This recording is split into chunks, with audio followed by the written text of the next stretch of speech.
हाँ जी श्रीकांत जी, वैसे जी आपने बिल्कुल ठीक बात कही है। मेरा जो मानना है कि हम्म शिक्षा के बिना बच्चों का और देश का दोनों का भविष्य अंधकार में जा रहा है हम्म और सरकार को बहुत जल्दी आंखें खोल करके इस पर काम शुरू कर देना चाहिए।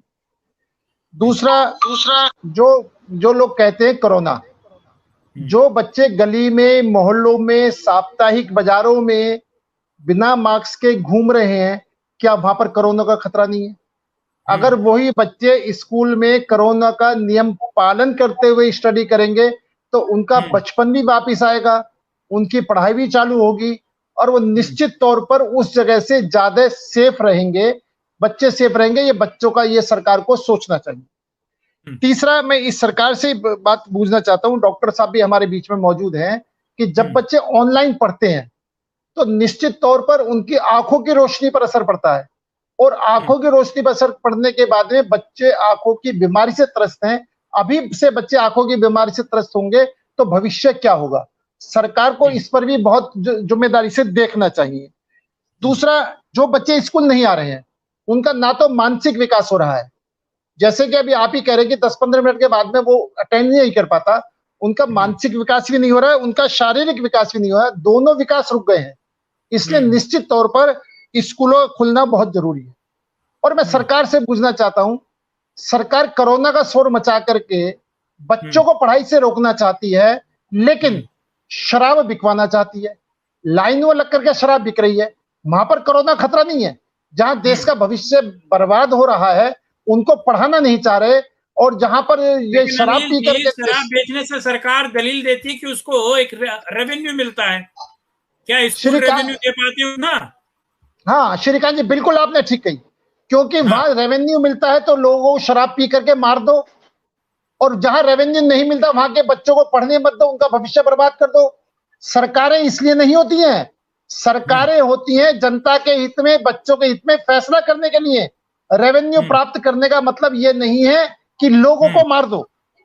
मैं एक हम्म बात और मैं कहना चाहता हूं कि जिन बच्चों के पास स्मार्टफोन नहीं है, हम्म। वो बच्चे तो क्लास ही नहीं ले पा रहे हैं आज, 2 साल जिनके पास से, डेढ़ इंटरनेट साल नहीं से। है, इंटरनेट जो, की प्रॉब्लम जिन लोगों के साथ है वो कैसे हाँ, क्लास लेंगे? सवाल मैं तो ये वही भी है बात, ना। स्मार्ट भी हाँ फोन नहीं है, इंटरनेट भी हाँ। नहीं है, वो क्लास नहीं ले पा रहे हैं। सरकार ठीक को है। उस तरफ भी सोचना चाहिए। और मैं लक्ष्य जी। इसके साथ, मैं एक से हम्म। मैं अभी बात पूरी कर हाँ, लूं। जी। कई हाँ देशों में कोरोना महामारी होने के बाद भी स्कूल बंद नहीं हुए, हाँ। तो फिर दिल्ली में ऐसा क्यों?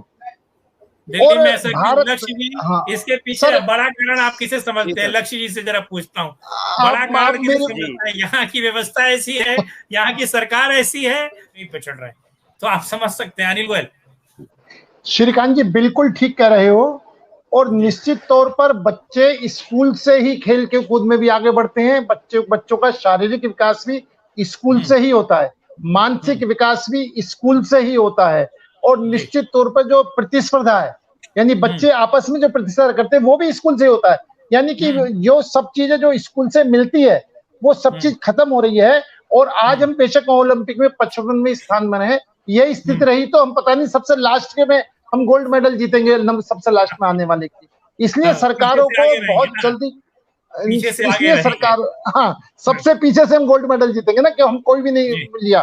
जी इसलिए जी। सरकारों को सोचना चाहिए। मैं एक बात हम्म और आपके माध्यम से, इस टीवी के माध्यम से दिल्ली सरकार से पूछना चाहता हूं कि देश के कई राज्यों ने स्कूल खोल दिए या खोलने जा रहे हैं, उनकी डेटा डिक्लेयर हो गई है, लेकिन दिल्ली सरकार इस पर पूरी तरीके से खामोश है। तो दिल्ली के बच्चों का क्या दोष है, दिल्ली के बच्चों का क्या कसूर है कि उनको स्कूल नहीं मिल रहा?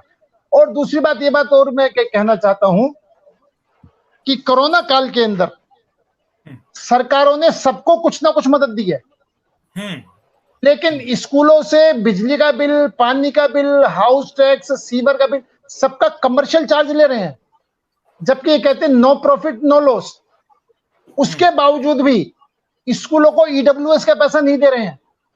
आप ये बताएं स्कूल कैसे चलेंगे? आप हम्म पूरी तरीके से कमर तोड़ना चाहते हैं। और दूसरी, जो एक अभी थोड़ी देर पहले बात टीसी की, एसएलसी की बात हुई थी, तो ये मनीष सिसोदिया जी, अगर ये विदाउट टीसी कानून के खिलाफ है, नंबर एक अपने शिक्षा के कानून के खिलाफ भी है। दूसरी बात, ये हर गली मोहल्ले में एक एक दुकान पर स्कूल खोलना चाहते हैं क्या, जब टीसी की जरूरत नहीं है, एसएलसी की जरूरत नहीं है? तो मान्यता की भी जरूरत नहीं है। और जब मान्यता की भी जरूरत नहीं है तो हर गली मोहल्ले के अंदर एक एक दो दो स्कूलों, एक एक दो दो कमरों में 10वीं 12वीं तक के स्कूल चलेंगे। यानी स्कूल भी ऐसे खुल जाएंगे जैसे प्रॉपर्टी डीलरों की दुकान खुलती है। सरकार पता नहीं क्या सोच करके फैसला ले रही है। एक बात और मैं आपके माध्यम से सरकार पर, वैसे भी इंफ्रास्ट्रक्चर की कमी है, टीचर्स नहीं है। श्रीकांत जी, हाँ श्रीकांत जी, मैं एक बात और आपके माध्यम से, 10-10 हजार में टीचर्स वहां काम करते हैं डॉग पे। श्रीकांत जी, मैं वही बात, मैं उसी बात पर आ रहा हूँ। दूसरा बात, एक बहुत बड़ा विषय है जो अभी अनछुआ रह गया है, जो स्कूल किराए पर चल रहे हैं। 2 साल से स्कूल बंद है। केजरीवाल जी ने घोषणा करी थी कि जो किराया नहीं दे सकते उनका सरकार, दिल्ली सरकार किराया देगी। यानी जो किराएदार किराया नहीं दे रहा उसका सरकार, दिल्ली सरकार किराया देगी। तो जो स्कूल के किराएदार हैं, जो तुम्हारे ऑर्डर के भी जो स्कूल बंद है, क्या उनका किराया भी दिल्ली सरकार को देना चाहिए, जो बिल्कुल नहीं दे रही है। सरकारी स्कूल का जहां तक सवाल है, सरकारी स्कूल के टीचर बढ़िया है, लेकिन एक सबसे बड़ी दिक्कत क्या है कि एक एक क्लास में 100 सवा सौ बच्चे हैं।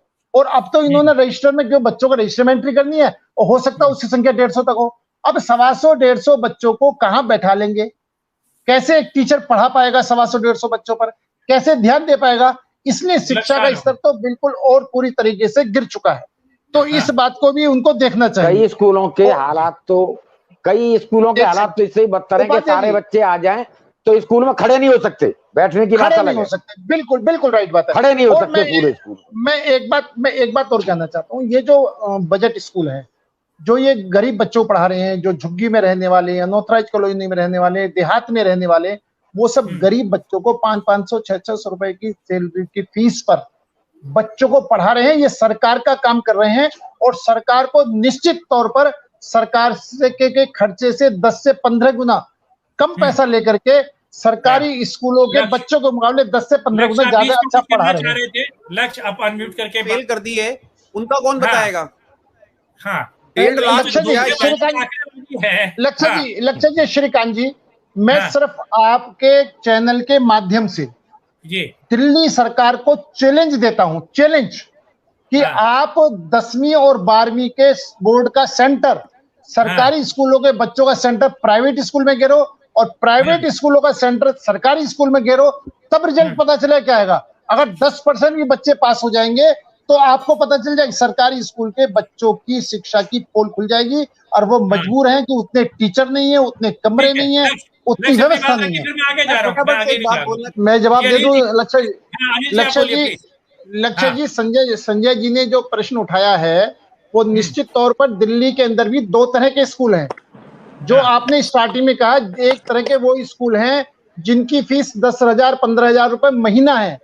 एक तरफ वो स्कूल है जिनकी फीस 500-700 रुपए महीना है। तो सरप्लस फंड होगा तो उन स्कूलों के पास होगा। इन जो बजट स्कूल हैं, जो झुग्गी बस्ती में चलते हैं, उनके पास कोई सरप्लस फंड नहीं है। दूसरा, एनुअल चार्ज सभी स्कूलों ने, छोटे से छोटे स्कूल ने भी एनुअल चार्ज माफ कर दिया है। निश्चित तौर पर कोई एनुअल चार्ज नहीं ले रहे हैं। और जहां तक इन्होंने कहा कि नौकरी चली गई है, पैसे कहां से दें, तो इस सरकारों का काम है। हम तो सरकार से मांग करते हैं कि आप जो फीस हम दे रहे हैं, आप फीस दो, पेरेंट्स को फीस ही ना देनी पड़े, पेरेंट्स को फीस ही नहीं देना पड़े। अगर सरकार हमें फीस देती है। अनिल जी, नरेंद्र जी इसमें एक पॉइंट डालना चाहते हैं। नरेंद्र जी, मैं इसमें संजय जी का, ये बड़ा वाजिब सा सवाल पूछा है केशव जी ने। जी बिल्कुल, केशव जी ने जो बूझा बिल्कुल ठीक बूझा है, और निश्चित तौर पर कुछ स्कूल ऐसा करते होंगे, अगर केशव जी का अनुभव है बिल्कुल ठीक है, लेकिन अधिकतर स्कूलों में ऐसा नहीं होता। कुछ स्कूल हो सकते हैं अपवाद के तौर पर। मेरा तो एक बात और कहना है कि ये सरकारों को चोर और माफिया कहते हैं, इसी तरीके से प्राइवेट हॉस्पिटल वालों को भी चोर माफिया कहते हैं। और इलाज कराने के लिए दिल्ली सरकार के जो मिनिस्टर हैं वो प्राइवेट हॉस्पिटलों में जाते हैं। सरकारों के जितने मंत्रियों के बच्चे वो प्राइवेट स्कूलों में पढ़ते हैं। यानी अगर ये प्राइवेट स्कूल है, प्राइवेट से चोर माफिया हैं, तो अगर चोर है, माफिया है, तो ये वहां पढ़ने के लिए क्यों भेजते हैं? एक बात। दूसरी बात मैं ये कहता हूं कि सरकार को सरकार के द्वारा बनाए गए नियमों का पालन करना चाहिए। सरकार ने शिक्षा के अंदर जो भी नियम बनाए हैं वो उनका भी पालन नहीं कर रही है। उनको भी तोड़ करके कहीं भी शिक्षा के कानून में कहीं नहीं लिखा कि बिना टीसी के आप बच्चे को एडमिशन दे देंगे। जब ये लिखा ही नहीं है तो माननीय मुख्यमंत्री कैसे घोषणा कर रहे हैं कि बिना टीसी के एडमिशन दे देंगे। यानी अपने बनाए हुए कानून को खुद वो तोड़ रहे हैं। क्या जनता को ये कहना चाहते हैं कि सरकार कोई भी कानून ले रहे, जनता ना माने, जनता अपने हित में है, राजनीतिक लाभों के लिए होता है। नरेंद्र जी फाइनल रिमार्क कीजिएगा, समय मेरे पास कम है, लक्ष्य आऊंगा मैं आपके पास, आ रहा हूँ। हाँ, तो इसलिए ये जो बदमाशी है, ये जो गड़बड़ चल रही है, ये सिस्टमिक रिफॉर्म है, ये सिस्टमिक परेशानी है।